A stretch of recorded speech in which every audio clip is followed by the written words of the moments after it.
Hey guys, welcome back to my channel. So today we're going to discuss this really interesting topic. So which area should you invest in? Should you try going into real estate or should you just go into the stock market? And I'll try, my best to at least give you guys my opinion, and hopefully by the end of this video you guys can make your mind up in which direction you guys should go. So let me start out, guys, with my opinion.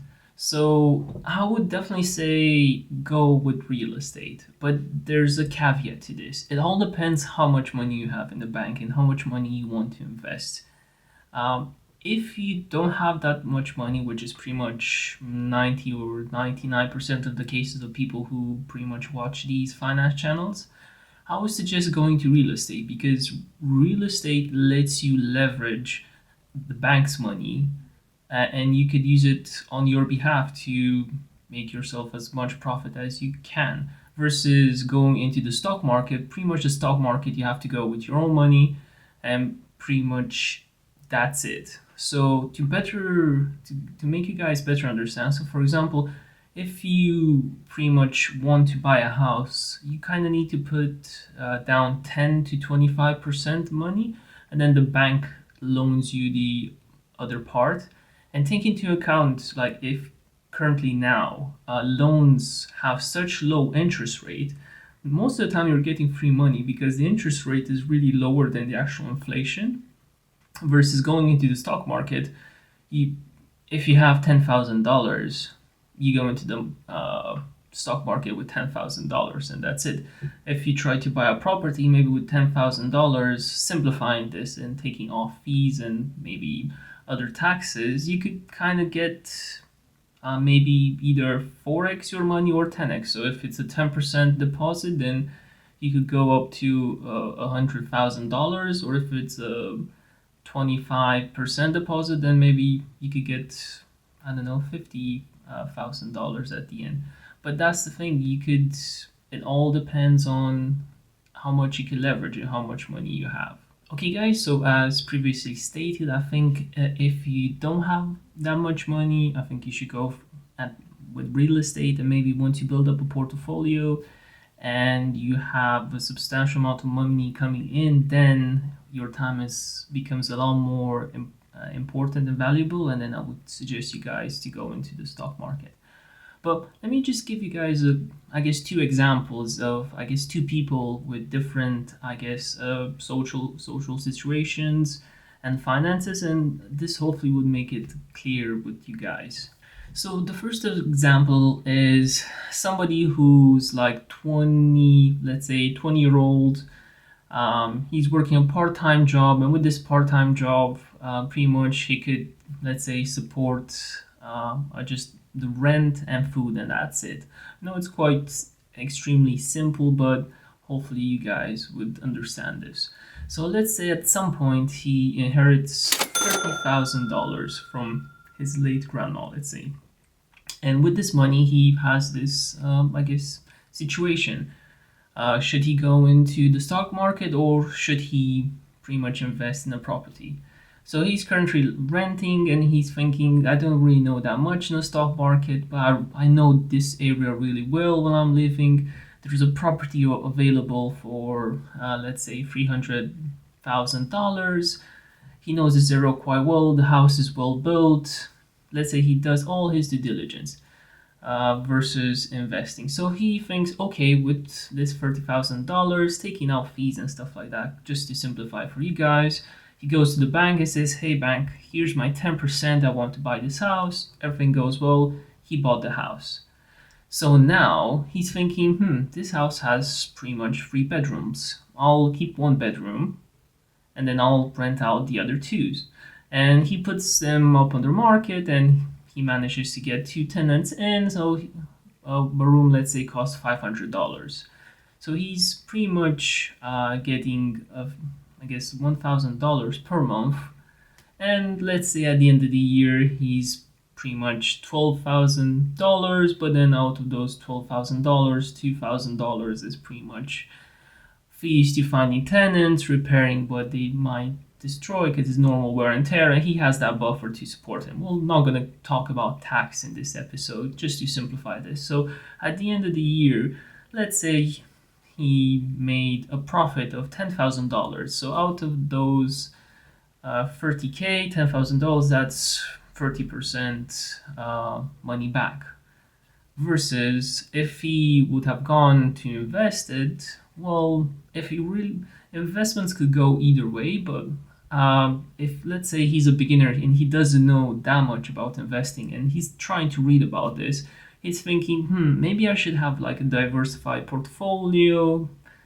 Until he wraps his head around this, he's gonna go into an index fund, and it's a good year for this index fund because let's say he makes 10% or 15% per year.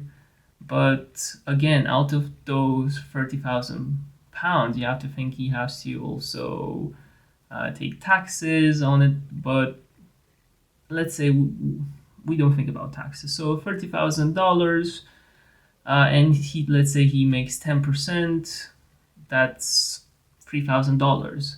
If he makes 15%, which is a really, really good year for an index fund, that means he makes $4,500.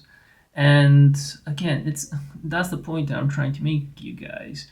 When you don't have that much money to invest in the market, and you want to be diversified, you don't want to take stupid risks, the returns aren't that great because you have a low sum of money to start off versus going into real estate.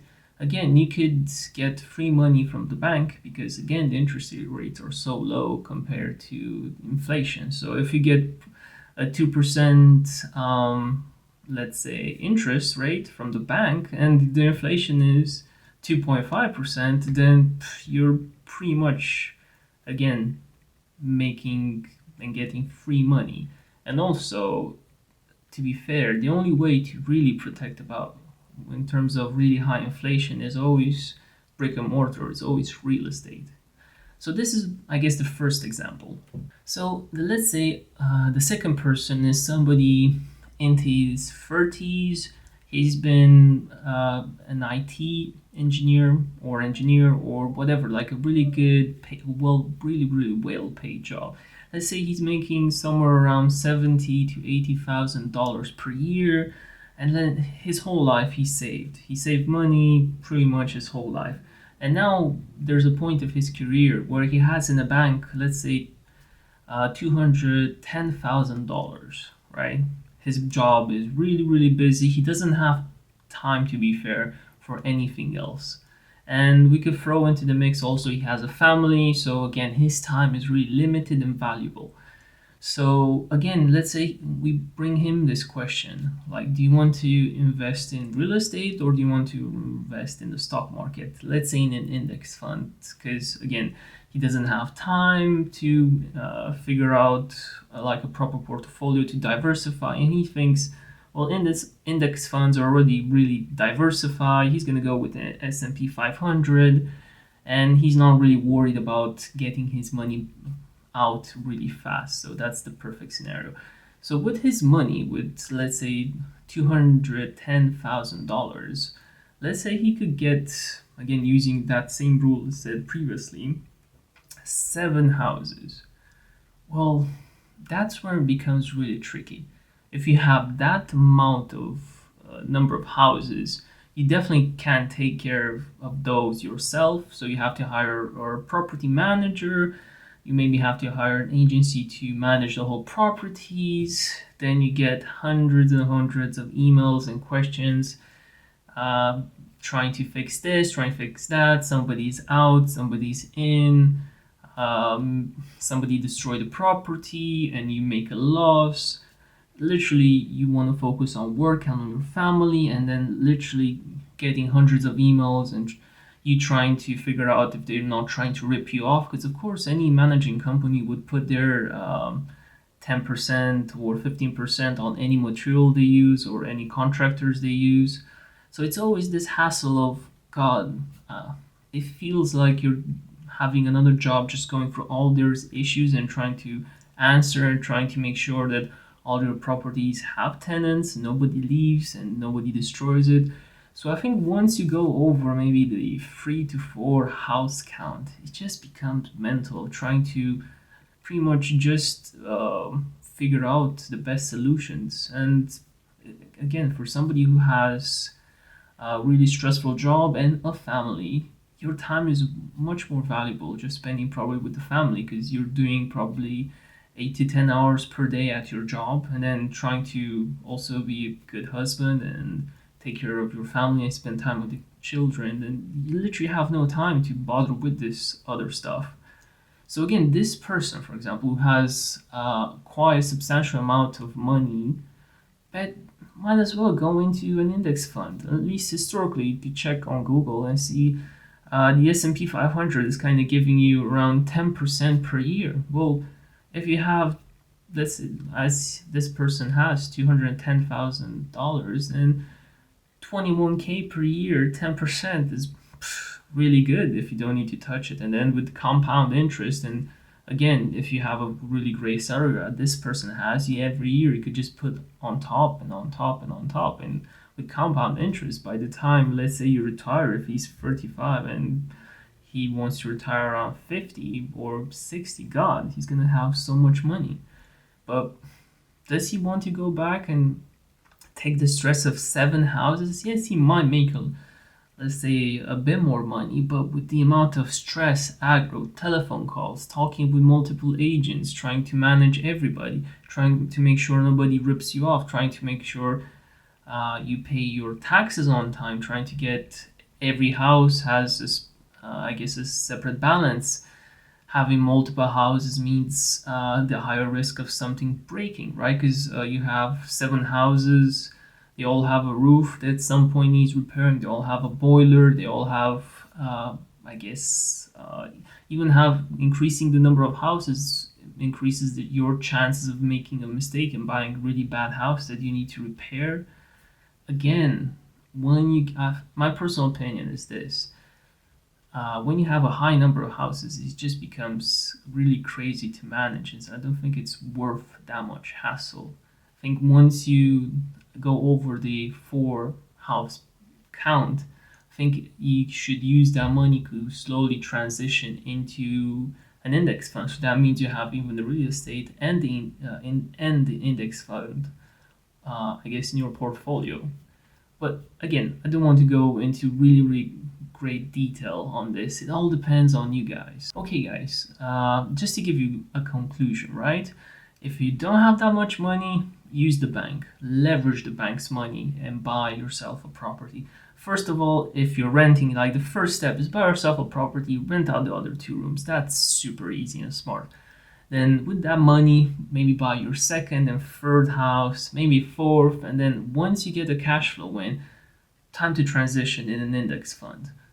But if you're in a position where you earn a lot of money and time is really precious and you don't want to deal with 10,000 people saying 10,000 things about your tenants, your property, and you just want to focus on your work and your family life again, go in with an index fund, start building up, and once you get a bit more knowledge and confidence, start investing in long-term companies. And that'll be it. But at the same time, it's all up to you guys. If you're really handy, you've been in, I guess, the house real estate industry your whole life, or if you're like your dad's a builder, you have an uncle that's a builder, and you really understand the housing market, maybe it's possible for you to, after the 4th house mark, you just go and you just become bigger and bigger and have a crazy real estate portfolio. But I guess for everyday people, I think my plan, works for most people in my situation, which have an average income. You just buy your first property, rent the rooms, get another property, third, maybe fourth, and then once it starts becoming crazy, try to transition all that cash flow into an index fund. And then you just don't stress out about all those things. But again, I have to tell this 10,000 times, put it down on paper, figure out your current experience, figure out if you have anybody in the area that could help you or who's an expert or who's done this before. Go and ask them and learn from their mistakes. And then make an educational decision yourselves. Take care, guys. Hope this has been really informal, and this is more my opinion again. Maybe you guys have a different opinion, you can leave it down into the comment section. Hope you guys are safe and take care until next time.